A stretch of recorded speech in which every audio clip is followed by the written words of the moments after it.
So I usually, I after the calls or after I get some ideas, I've been experimenting by just giving the activities and then seeing how different people just kind of self-organize with the activity. So one of the activities was the lateral sled drag, Uh-huh. and so in with the intent of promoting kind of that differential or starting a gradient kind of side to side. Uh-huh. I saw like a couple different things. I saw was one was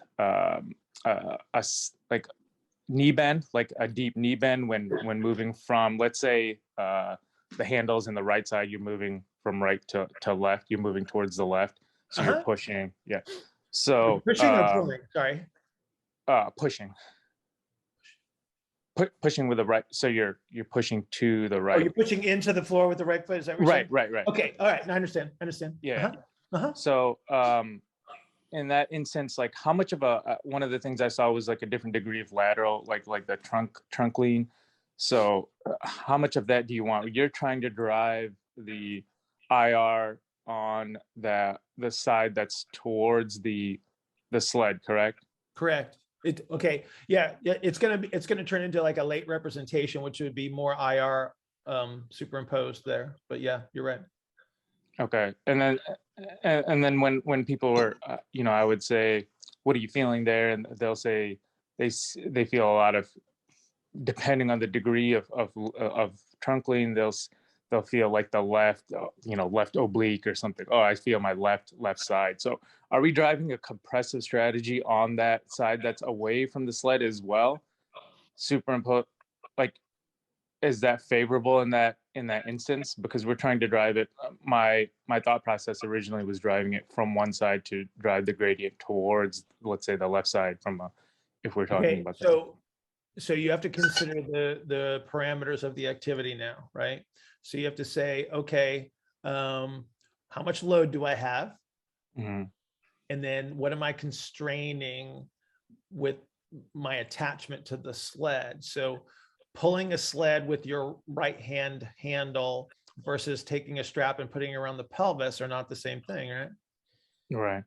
So you're immediately constraining the thorax. So you're reducing relative motion in the thorax by having them hold on to the handle. It doesn't make it wrong, just means that I know that I'm intentionally constraining it. I'm actually moving them towards a stronger middle representation because I'm taking away the turn that they would have available if I just attached them to the sled with a hip belt, right?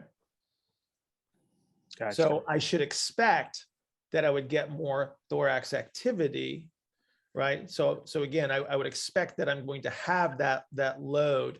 Now, I can manipulate the degree with which I'm going to produce that IR by load, right? So the heavier the load is, the more I'm going to push them down into the ground as they're moving sideways. Okay. If your intention is to increase the relative movement, then typically I do not constrain the upper extremities for that reason, because I want to create the turning capability through the thorax and drive it down into the ground as I push off the right foot, like you were talking about. But I also want to create the delay strategy as I'm stepping out and bringing the foot over top. Would the implement that you use to attach to the hip also provide a constraint for a compressive stretch, like where you're placing that? Yeah. So so we use the wraparound strap sometimes to promote or actually restrict the shape change, right? So I can constrain intentionally constrain the thorax, but leave the upper thorax free to move while I constrain the lower thorax. Okay. I can promote any kind of. Could you do the same thing in the thorax then? Also promote, like if you wrap it around the. Yeah. So like I said, it comes down to like, what is the intention? Like, what shape are you trying to create? Mm-hmm. And where do you create the constraint? So yeah, without question. Yeah. But understand it's like you're moving sideways, you're dragging a load. you're in middle, you're just playing on either side of middle in most circumstances. And then it's like, how middle do you want to make this? Like how close to max P are you're gonna get? So that's a heavier load. That's more constraint. So it's upper extremity constraint, it's thorax constraints, right? So because it makes you push down harder into the ground, right? Yeah, I think I structured it that way, thinking that if there's just such a limited amount of turn available, and we're just trying to create a somewhat of a differential, that Correct. so that. Yeah. But See, you're not. that's why like the lateral sled drags are great for stuff like getting the dorsiflexion, because the tibia is it's turning, obviously it's doing this as you're walking, right? So it's starting to turn, and it pushes the foot into the ground that you need to bring the arch down, so the tibia starts to translate across.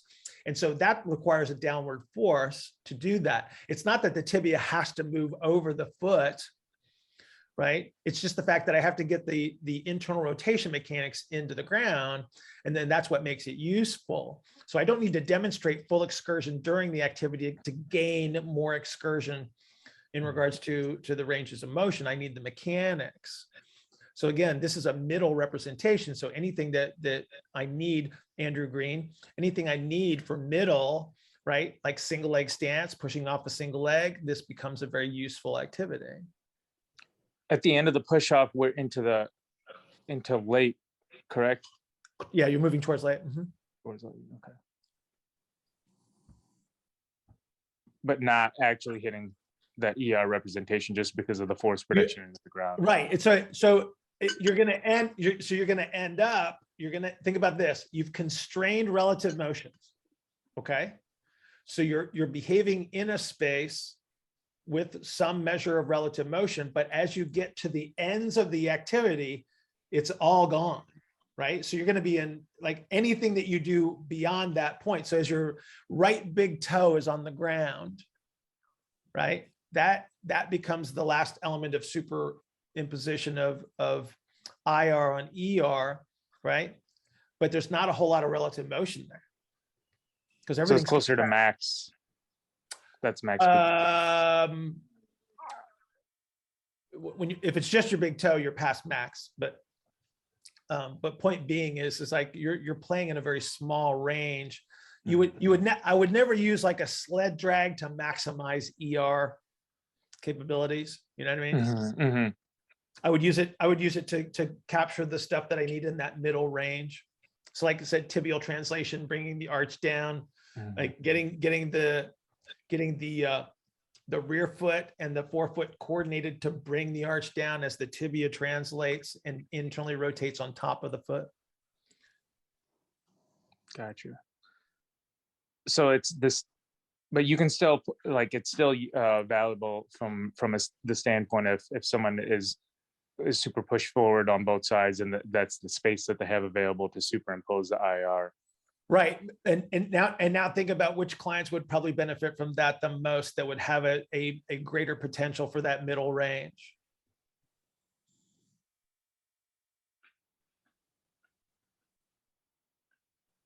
Like Ian knows the answer. He just threw up the big. Wait, I guess I just don't understand that the middle range portion of it. What were you saying? Who has a bigger representation of middle propulsion, wide ISA people or narrow ISA people? Propulsion. Who's IR biased? Who's IR biased? Yeah. The wide ISAs are more IR biased. So you can work in that middle range a lot more, because they have more potential for that middle range to be represented. Whereas you got something that's like take your craziest narrow of narrows, like the amount of space that they have for middle propulsion is very, very small. That's why I always say, if somebody's like really, really late and they're narrow ISA, go all the way back to early, capture that, and then try to come back through to pick up the middle, because it's a little bit easier to do that. Whereas I got somebody that's a wide ISA bias, they don't have as big a representation of an early.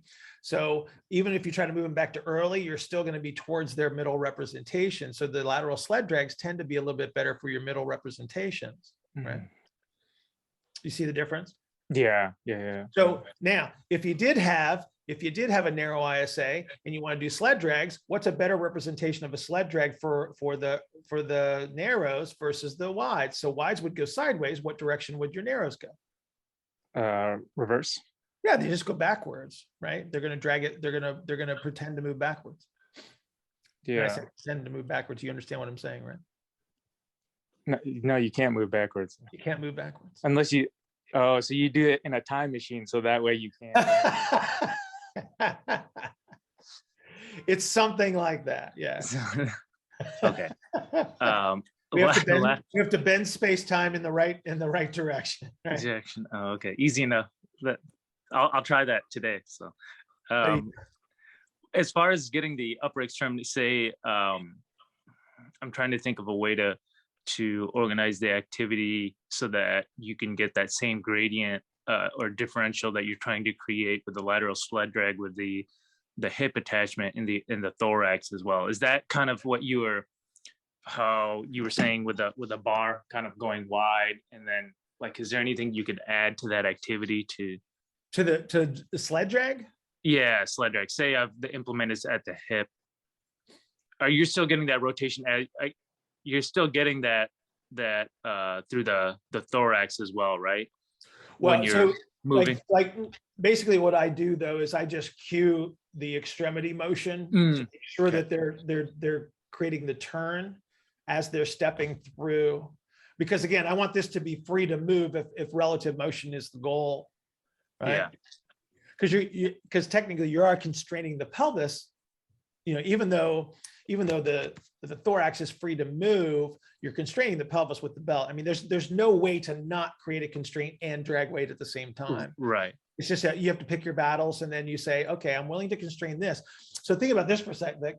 So if you got somebody that that has like more AP compression on the left side than they do on the right side, a leftward sled drag is a great solution because the belt itself pushes against the pelvis, much like laying on the ground would. And so then you get the AP on that side. As I'm pushing into it, I create a late representation on the right side, pushing into the left, and I get my AP, and then that drives my IR into the ground. So that's actually a nice little way to recapture the pelvic shape change. And you don't need a sled to do this. It's like you just hook somebody up to a cable and you do a little bit of sidestep action, you'll get the same effect. Is there any way you can take advantage of because like in the motion moving from, let's say, right to left, take advantage of any compensation, like a compensatory turn that might happen just like you would in a supine cross connect with a crossover with potentially, yes, but again, keep in mind that you're already very constrained, and then the question is like, okay, if I'm going to use a compensatory strategy in this constrained atmosphere, am I just making refrigerator turns, or am I truly capturing some of the relative motion? So what you may need to do something prior to, and then use the sled drag to reinforce. So it'd be a progression. Again, from that's something. That's the call that you have to make as the good coach and the good therapist, is like, okay, can I just throw you onto a sled and see what happens? Okay, did I get the change that I want? Awesome. If you didn't, then okay, I might need to capture something else first.